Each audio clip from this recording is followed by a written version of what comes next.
Bienvenue dans un tout nouveau monde. Un monde où la Terre a cessé de tourner sur elle-même. Les nuits y durent 6 mois. La ville de Miami est de nouveau recouverte de neige aujourd'hui. Les journées y durent également 6 mois. La planète brûle sous un soleil impitoyable. L'indice du rayonnement solaire est extrêmement élevé aujourd'hui. Voici un monde où des villes ont été englouties dans les profondeurs des océans et d'autres désertées en raison de la raréfaction de l'air. Un monde promis à un sombre avenir, où ses habitants luttent pour leur survie dans un paysage apocalyptique. Voilà ce qui risquerait de se produire si la planète cessait soudainement de tourner.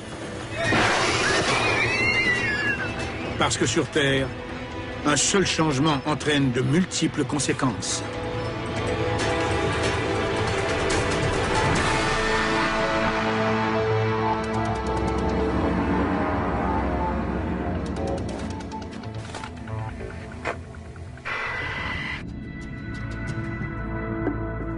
C'est un fait scientifique. Les planètes tournent sur elles-mêmes. Notre système solaire s'est formé il y a 4,5 milliards d'années, issu d'un nuage de gaz et de poussière en rotation. Dès leur formation, les planètes ont perpétué ce mouvement de rotation. Et encore aujourd'hui, elles tournent à peu près au même rythme. À l'équateur, la Terre tourne à plus de 1600 km/h.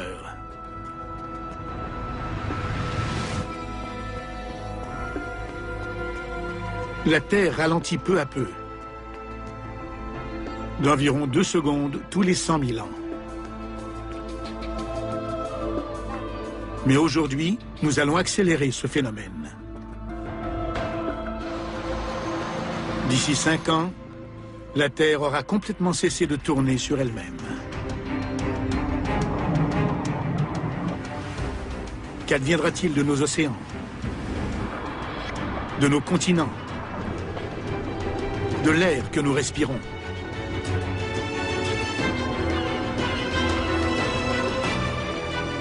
Qu'adviendra-t-il de nous?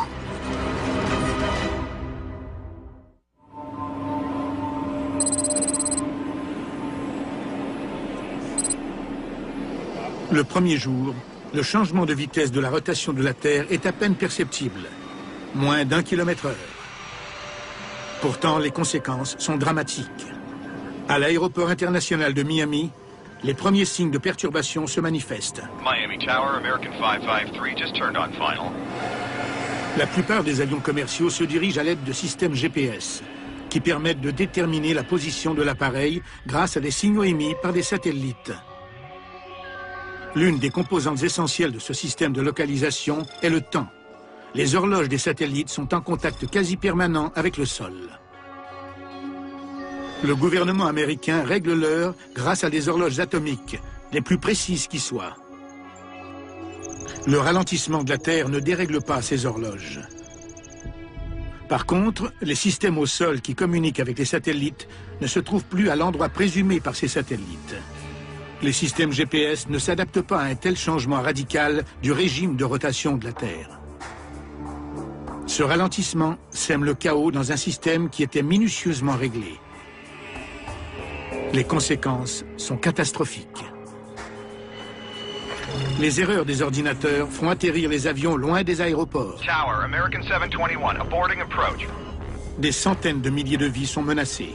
Aux 4 coins du monde, les pilotes constatent soudainement que leur équipement de radionavigation est défaillant. Nice one. James, you going in?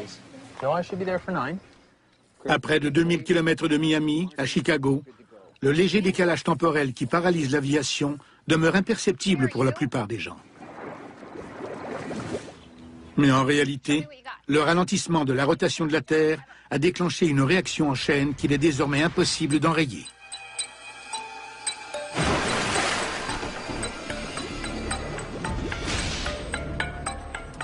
Nous réglons périodiquement nos horloges pour les synchroniser avec Dame Nature. Les jours rallongent, mais le processus est extrêmement lent. Cela nous donne le temps de nous y adapter. Mais s'il faisait encore nuit à 9 heures, si le soleil brillait à minuit, si notre notion du temps devenait désuète. Les scientifiques ont constaté un ralentissement inattendu de la rotation de la Terre. Certains estiment même qu'elle cessera complètement de tourner d'ici 5 ans. Si tel est le cas, les conséquences seront tragiques. Selon les scientifiques, aucun pays ne serait épargné. Dès la première semaine, les problèmes se multiplient dans les villes du monde entier. Chaque nouveau jour est plus long que le précédent.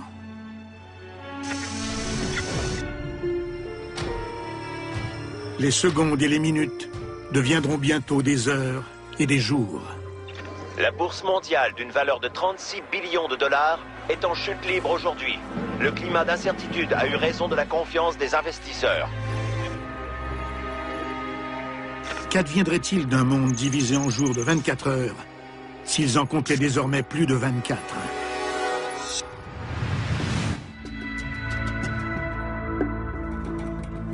La Terre, qui tourne de plus en plus lentement, pose d'abord un problème temporel. Mais après 2 semaines, un second problème se manifeste, encore plus critique. Les océans. Notre planète présente un renflement. Elle est plus bombée au centre qu'aux 2 pôles. Sa rotation est l'une des forces qui gardent l'eau en place au niveau de l'équateur.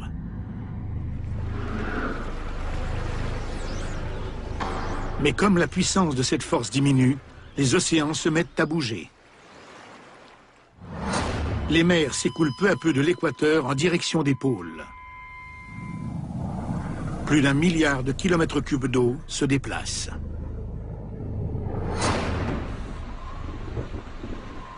Ce sont les régions nordiques comme l'Arctique canadien qui sonnent l'alarme en premier. 3 mois après le ralentissement de la rotation de la Terre, l'eau déferle sur les rives de l'Arctique, telle une baignoire qui déborde. Le niveau des mers ne cesse de monter et le gouvernement canadien a ordonné l'évacuation complète de l'Arctique.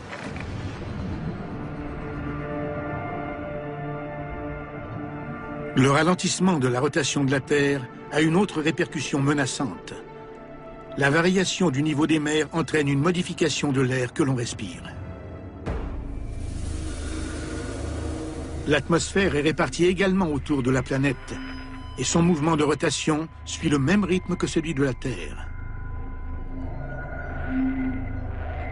Maintenant que cette rotation ralentit, l'atmosphère suit les océans qui se déplacent vers les 2 pôles.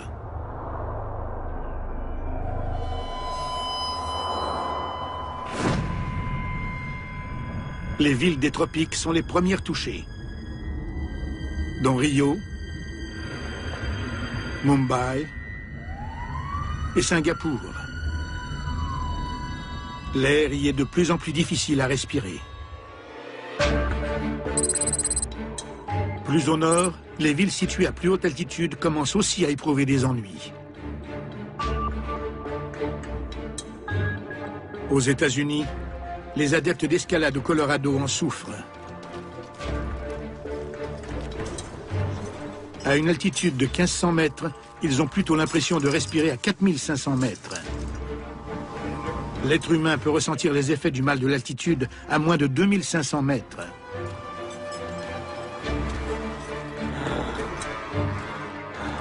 Au-dessus de 5000 mètres d'altitude, sa vie est en danger.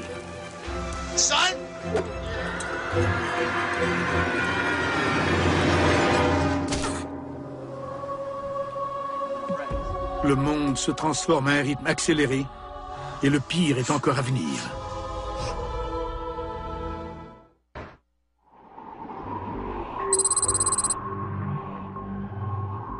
« 4 mois se sont écoulés depuis que s'est amorcé le ralentissement de la rotation de la Terre.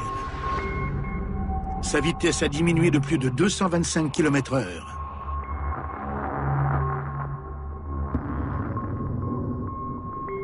Chaque jour dure près de 28 heures.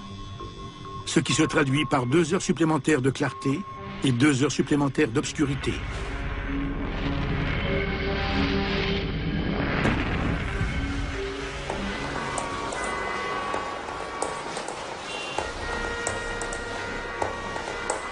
Ce décalage temporel a fait sombrer notre monde, les océans et l'atmosphère dans le chaos.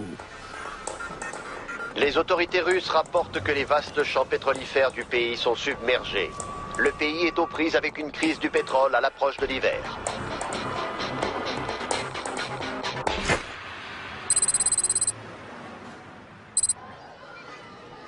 Aux États-Unis, les inondations et la raréfaction de l'air ne font pas encore de victimes. Les gens se débrouillent tant bien que mal. Mais tout à coup, un nouveau fléau meurtrier afflige la Terre entière.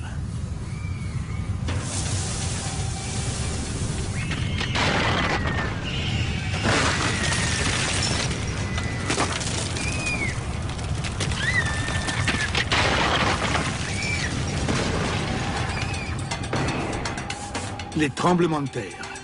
Ils frappent des régions jusque-là insoupçonnées. La Terre est constituée de 3 couches. Un noyau fluide, un manteau isolant solide et une croûte extérieure dure. Elles tournent toutes 3 au même rythme. Mais tandis que notre rotation ralentit, chacune des couches ralentit à une vitesse différente, créant ainsi une importante friction. La Terre est littéralement en train de craquer de l'intérieur.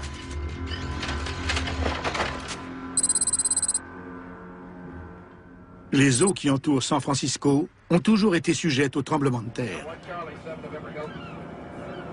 Mais aujourd'hui, les océanographes constatent une activité sismique d'une intensité jamais vue auparavant. De profondes fissures dans le plancher océanique dégagent une chaleur intense. Des poissons tués par l'explosion flottent à la surface. L'activité volcanique à Chicago et dans ses environs a causé la fermeture de plusieurs grandes artères. Les experts conseillent aux gens de rester à la maison aujourd'hui.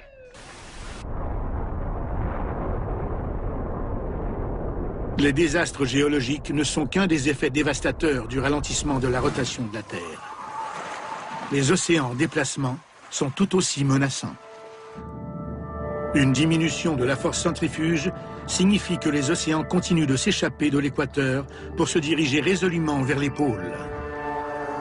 L'océan Arctique, qui était d'une profondeur d'environ 4500 mètres, atteint désormais plus de 13 000 mètres de profondeur. Toute cette eau vient des océans du Sud et les mers peu profondes comme la Manche s'assèchent à mesure que leur eau s'écoule vers les pôles.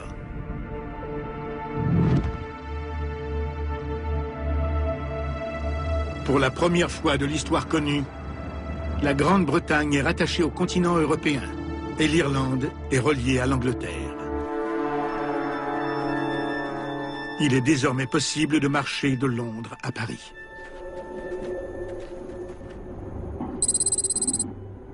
Et ce phénomène ne se produit pas seulement en Europe.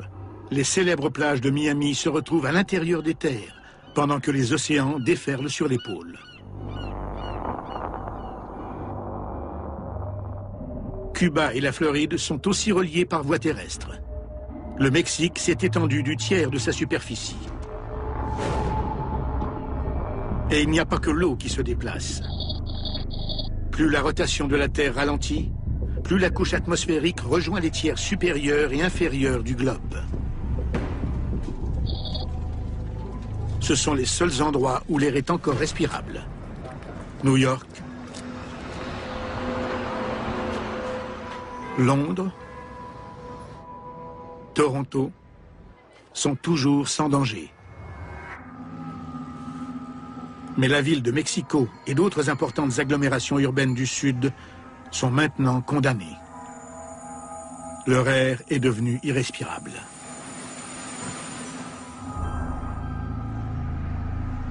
Aux États-Unis, Denver est surnommée la Mile High City. Tandis que l'atmosphère s'amenuise, la ville donne l'impression d'être 3 fois plus élevée en altitude avec une pression de l'air qui rappelle la sensation de respirer à mi-hauteur de l'Everest. Selon les experts, l'air demeurera respirable dans les États à plus basse altitude, comme le Kansas, le Nebraska et l'Oklahoma. L'eau envahit massivement le nord, tandis que l'air se raréfie au sud.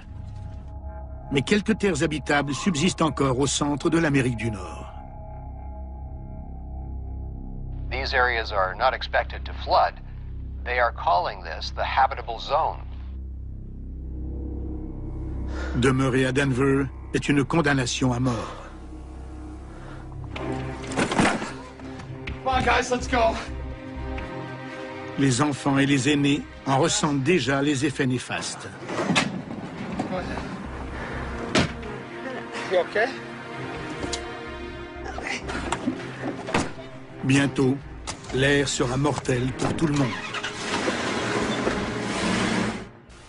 Le gouvernement américain recommande l'évacuation de 25 millions de personnes dans certaines régions du sud-ouest. La rotation ralentie de la planète provoque de dangereuses frictions entre les couches externes de la Terre et son noyau fluide interne. Volcans et tremblements de terre ont détruit les routes et les voies ferrées.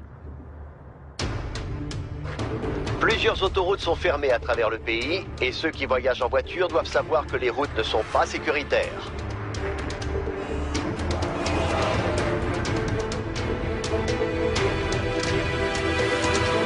Tremblements de terre, volcans et violences font rage dans tout le pays. Les autorités préviennent ceux qui doivent voyager qu'elles ont peu de mesures de protection à leur offrir.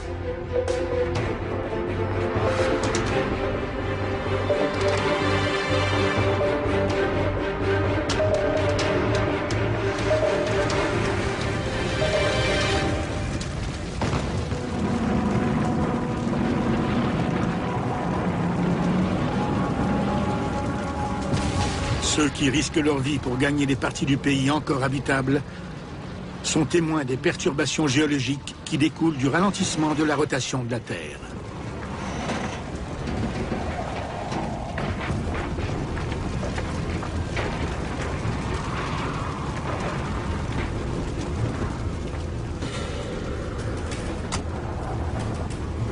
Tandis que les tremblements de terre dévastent le Midwest, le retrait des océans prive les grandes villes côtières de leur accès à l'eau.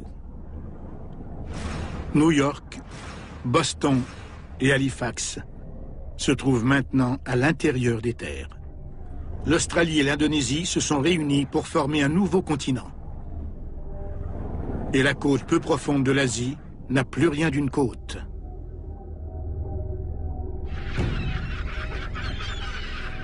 En l'espace de 4 mois, Hong Kong et d'autres ports importants sont asséchés.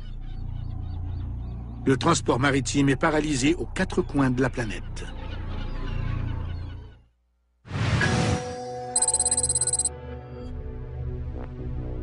Il s'est écoulé à peine 1 an depuis que la rotation de la Terre a commencé à ralentir. Sa vitesse a maintenant diminué de plus de 340 km/h. Et le visage de la planète ne cesse de changer. Les eaux se déplacent toujours. Il y a 1 an, on franchissait la distance entre l'Angleterre et la France à pied. Mais ce ne sera bientôt plus possible. Au début, les zones peu profondes autour de l'Europe continentale se sont asséchées, alors que l'océan Atlantique convergeait vers le pôle Nord. Mais maintenant que les mers polaires se gonflent, le Royaume-Uni et une grande partie de l'Europe sont engloutis par un nouvel océan.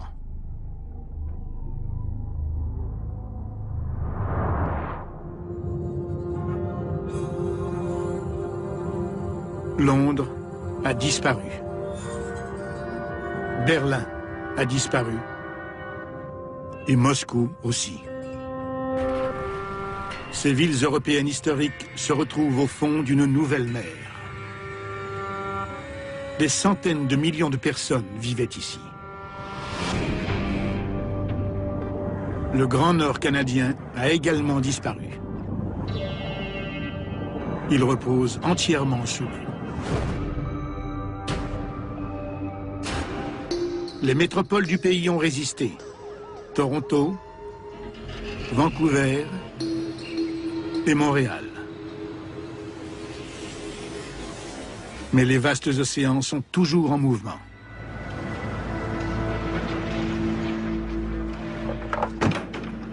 En Amérique du Nord, ceux qui ont survécu au voyage commencent à arriver au Kansas. Un campus universitaire a été réquisitionné. Les scientifiques s'affairent à créer un refuge dans ce qu'ils estiment être l'endroit le plus sûr des États-Unis. Aucun risque d'inondation, de l'air à profusion et peu de secousses sismiques. Mais ils rencontreront un obstacle de taille. Il n'y a pas de livraison de nourriture dans ce monde sans dessus-dessous. Les routes sont impraticables. Si les réfugiés veulent manger, ils devront produire leur nourriture sur place. Le désastre est d'une ampleur exceptionnelle, du jamais vu. Les survivants qui ont réussi à se rendre jusqu'ici sont livrés à eux-mêmes. La lutte promet d'être difficile. Et pourtant, ils comptent parmi les plus chanceux.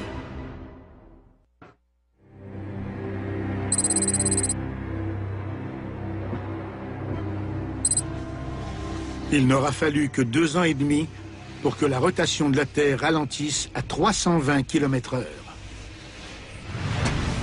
Sa vitesse a donc diminué de 1200 km/h. Des pays entiers sont submergés, tandis qu'à d'autres endroits, l'air est devenu irrespirable.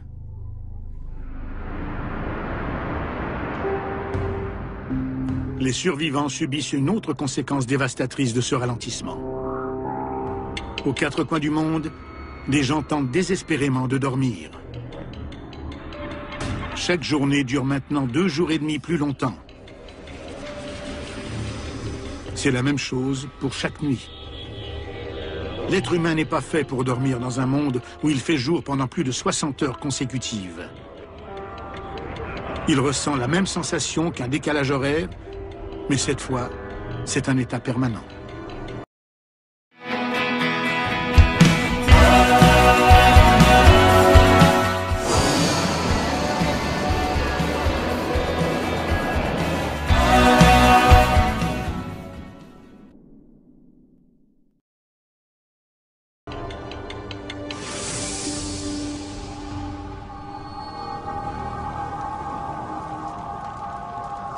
Les gens qui vivent dans les villes qui n'ont pas été submergées et où l'air est encore respirable souffrent cruellement de ce manque de sommeil chronique.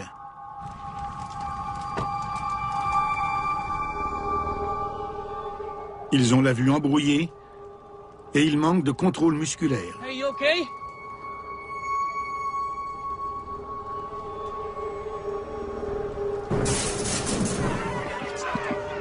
Il s'agit d'un état que connaissent bien les astronautes, les sous-mariniers et les explorateurs de l'Arctique.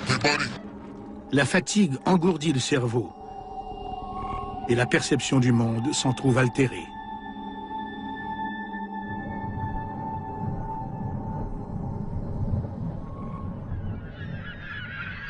Le ralentissement de la rotation de la Terre a un effet tout aussi dévastateur chez les animaux. L'allongement des jours provoque la migration de la plupart des mammifères. Les jours sont de plus en plus longs.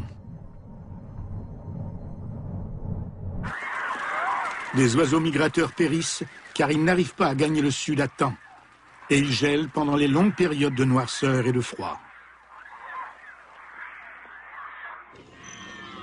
D'autres espèces subissent le même sort. Les caribous, les papillons monarques, les zèbres. Tous sont condamnés à l'extinction sur cette terre qui ralentit peu à peu.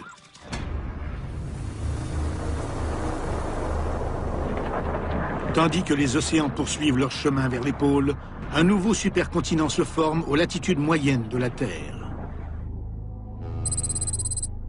Un groupe océanographe de San Francisco est déterminé à se rendre là-bas.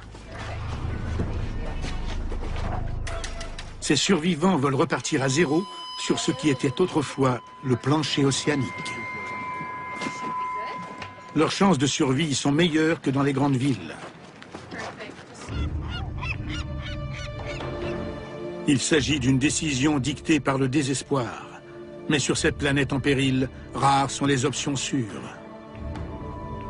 En l'espace de 2 ans et demi, la vie sur une planète au ralenti est complètement bouleversée.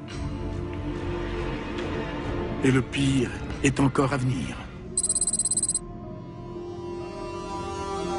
4 ans se sont écoulés depuis que la Terre a commencé à ralentir graduellement.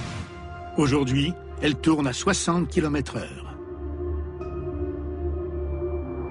Le soleil brille maintenant pendant 13 jours consécutifs, suivi de 13 jours d'obscurité. L'époque des 4 saisons est bel et bien révolue. Le climat se définit désormais par des cycles de clarté et de chaleur, et de noirceur et de froid. Au cours de ces interminables nuits, la température chute à moins 55 degrés Celsius. Les humains ont beaucoup de mal à s'y adapter.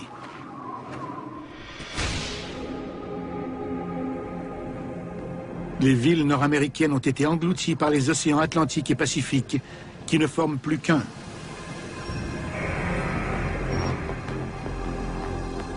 Toronto, Halifax, Boston.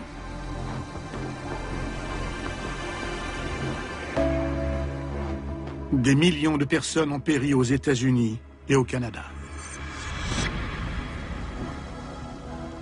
Le nouvel océan n'épargne pas New York, qui est également englouti. Mais ici, la profondeur de l'eau ne dépasse pas 100 mètres. Les gratte-ciels de la ville ne sont qu'à demi submergés. Chicago, l'une des villes les plus au sud de la région des Grands Lacs, se fait finalement engloutir par l'océan.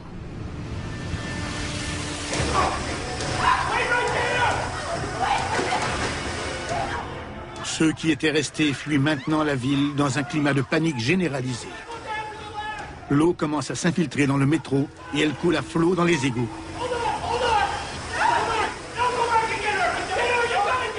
Bientôt, la ville entière sera submergée.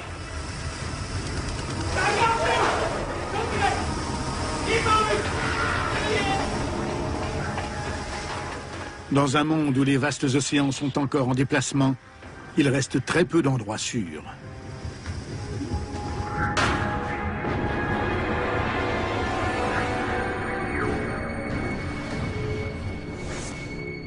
L'Afrique, l'Australie et l'Amérique du Sud sont inhabitables en raison de la raréfaction de l'air. Près de l'équateur, on a l'impression de respirer à 10 000 mètres d'altitude, ce qui dépasse le sommet du mont Everest. De grandes métropoles sont dévastées et désertes. Mais un continent équatorial émerge où se trouvait jadis un océan. Et l'air est suffisamment dense pour respirer dans certaines zones de ce supercontinent.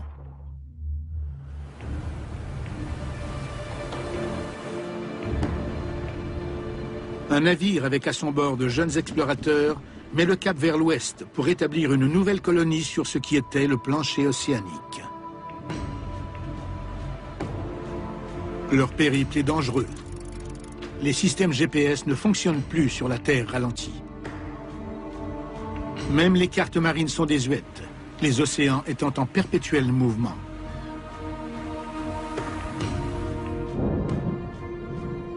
Dans ce monde sauvage et changeant, le temps est de plus en plus imprévisible. La rotation de la Terre engendre des vents d'est constants dans l'hémisphère nord et des vents d'ouest dans l'hémisphère sud. Voilà ce qu'on appelle l'effet de Coriolis.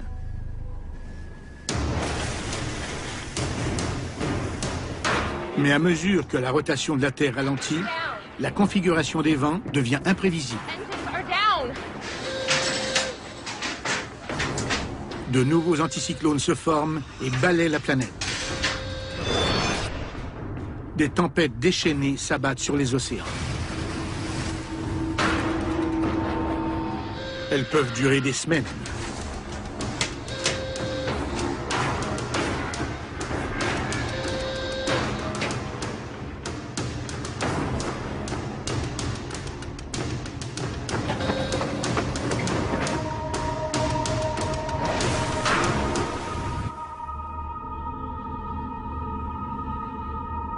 Le temps change sur la planète entière. 13 jours d'obscurité entraînent des vagues d'un froid glacial aux 4 coins du globe.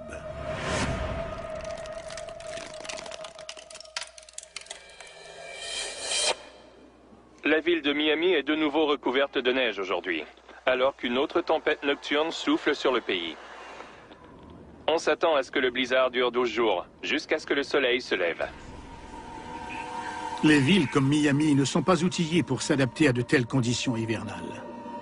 Plusieurs maisons n'ont pas de système de chauffage. Voilà un autre coup dur pour des villes déjà fragilisées.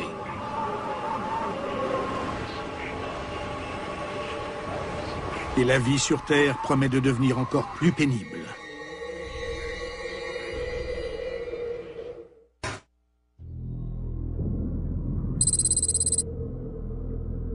Quatre ans et demi se sont écoulés depuis que la rotation de la Terre a commencé à ralentir.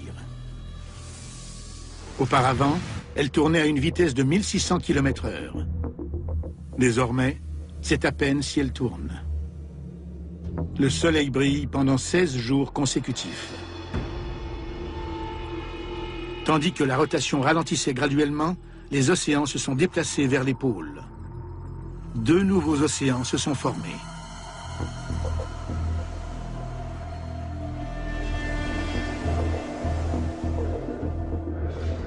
Le Kansas se trouve maintenant sur la côte de la nouvelle mer du Nord, puissante et profonde de 16 km.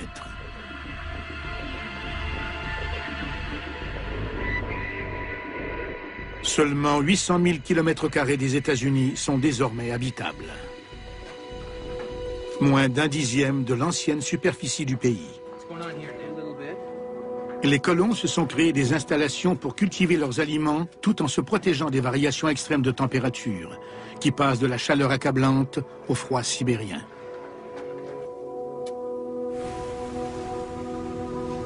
Les nouveaux océans offrent les meilleures chances de se nourrir. Avec l'inondation des continents, ils sont devenus riches en substances nutritives. Les poissons ont de la nourriture à profusion. Les espèces d'eau chaude sont mortes avec la destruction des écosystèmes côtiers, asséchés ou inondés par le déplacement des océans. Plusieurs poissons d'eau froide ont survécu, comme la morue, le maquereau et le thon.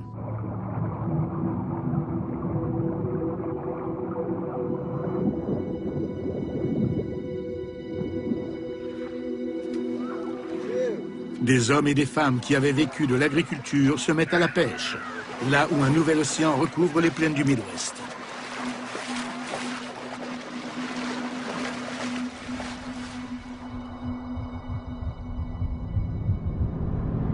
Au cours des interminables nuits froides, les réfugiés travaillent en équipe, pêchant le poisson dans des eaux glaciales. Ils rapportent leur prise à la colonie. Ils risquent leur vie à moins 55 degrés Celsius, une température que le corps humain ne peut supporter que quelques minutes. Mais la pêche sur glace ne suffit pas à nourrir le nombre toujours croissant de réfugiés nord-américains.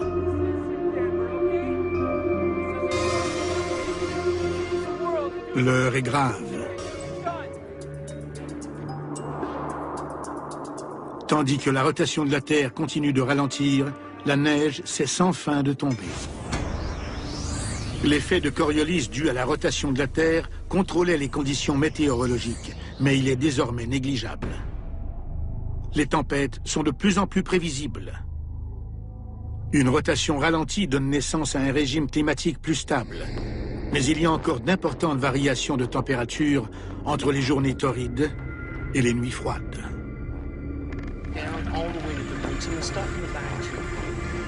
Ces conditions météorologiques plus stables se traduisent par une diminution des précipitations. La pluie tombe surtout au large, sur les océans. Il n'y a plus suffisamment de vent pour pousser les tempêtes à l'intérieur des terres. La pluie occasionnelle qui tombe sur la colonie du Kansas est emmagasinée en prévision des longues périodes de sécheresse. La situation est désespérée.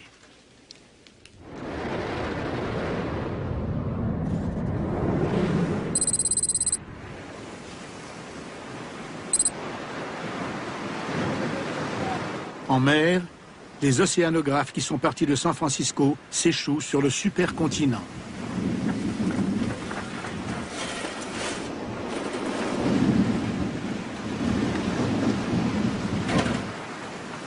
Ils passent le plancher océanique au peigne fin pour trouver de quoi survivre.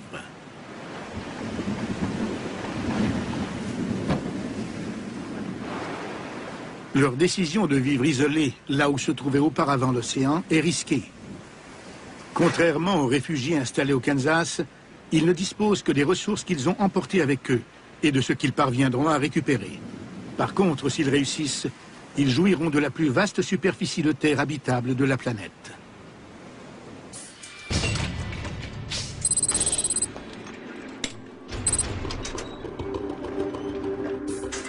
Ceux qui ont choisi de rester dans les villes non submergées comme Miami subissent les plus rudes épreuves.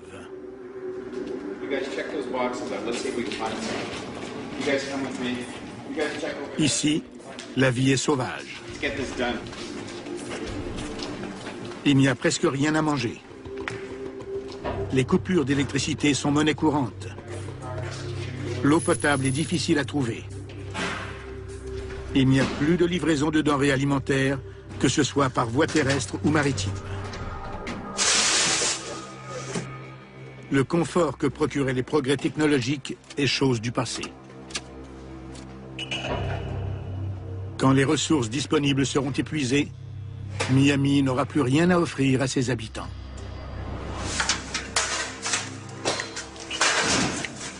Le temps joue contre eux.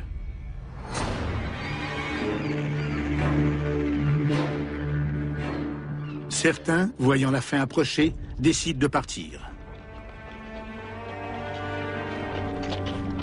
Ils doivent trouver un endroit qui n'est pas enclavé comme Miami. Pour survivre dans ce monde profondément désorganisé, un accès à l'eau est indispensable. Mais cette eau se trouve à des milliers de kilomètres.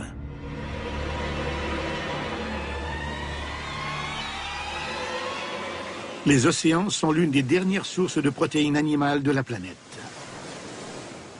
Une nouvelle colonie s'établit au milieu du Pacifique. On installe un camp de base rudimentaire pour se faire à manger et se mettre à l'abri. L'énergie éolienne est exploitée pour générer de l'électricité. Le plancher océanique s'assèche peu à peu. L'agriculture sera bientôt possible sur les rives de l'océan du Nord.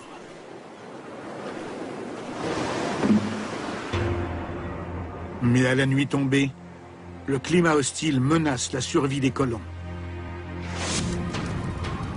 Plus de 16 jours consécutifs d'un froid sibérien sous des abris de fortune, exposés aux intempéries sur le supercontinent.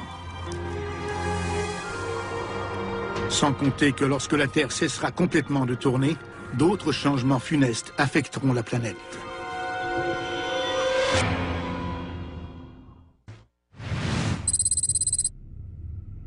5 ans après avoir commencé à ralentir, la Terre cesse complètement de tourner. Les océans, l'atmosphère et le climat ne connaissent plus de fluctuations. Un supercontinent entoure le centre de la planète. 2 vastes océans partent des pôles jusqu'aux latitudes moyennes. Toutes les terres à proximité de l'équateur sont privées d'air. Plus de la moitié du nouveau continent est inhabitable, étant trop élevé au-dessus du niveau de la mer. La Terre ne tourne plus sur elle-même, mais elle est toujours en orbite autour du Soleil. À partir de maintenant, il fera jour pendant la moitié de l'année et nuit pendant l'autre moitié, quand le Soleil se trouvera de l'autre côté de la Terre. Le concept de jour et de nuit tel qu'on l'a connu est dépassé. Maintenant, c'est un rythme annuel.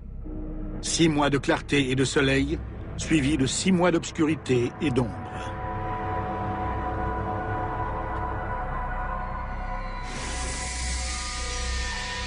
Le Soleil projette ses rayons foudroyants sur la Terre.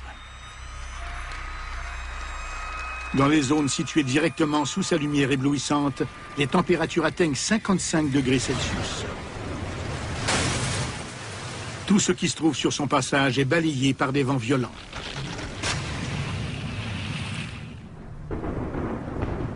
Dans les régions exposées moins directement aux rayons ardents du Soleil, les conséquences sont moins meurtrières. Sur le nouveau supercontinent près d'Hawaï, il pleut à torrents pendant 1 mois. Pendant qu'un ouragan provoque des tempêtes à des milliers de kilomètres plus loin. Cette pluie torrentielle fournit suffisamment d'eau pour le reste de l'année. Mais tous n'ont pas cette chance. Ceux qui ont cherché refuge au Kansas se trouvent à des milliers de kilomètres au nord des rayons brûlants du Soleil. Ils comprennent qu'avec le climat stable d'une terre immobile, il ne pleuvra plus jamais chez eux. Les colons ne peuvent pas dessaler l'eau de l'océan en raison de l'effondrement du système électrique.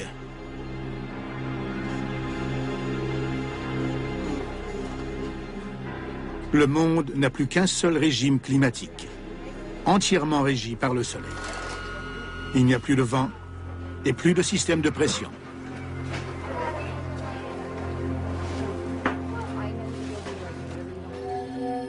La longue nuit noire porte le coup de grâce.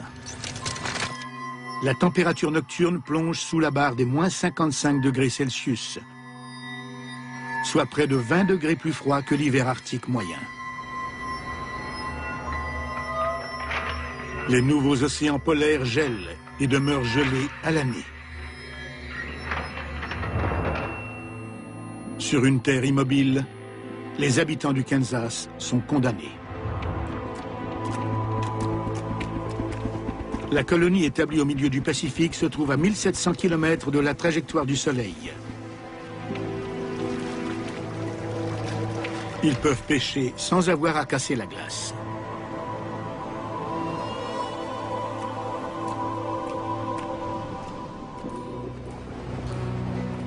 Un an s'écoule. Plus de 6,5 milliards d'êtres humains ont péri.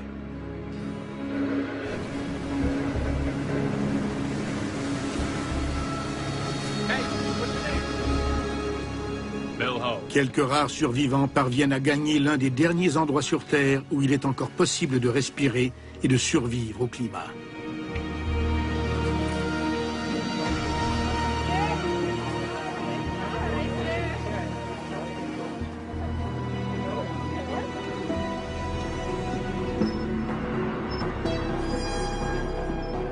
Le cycle d'obscurité et de lumière, de froid et de chaleur,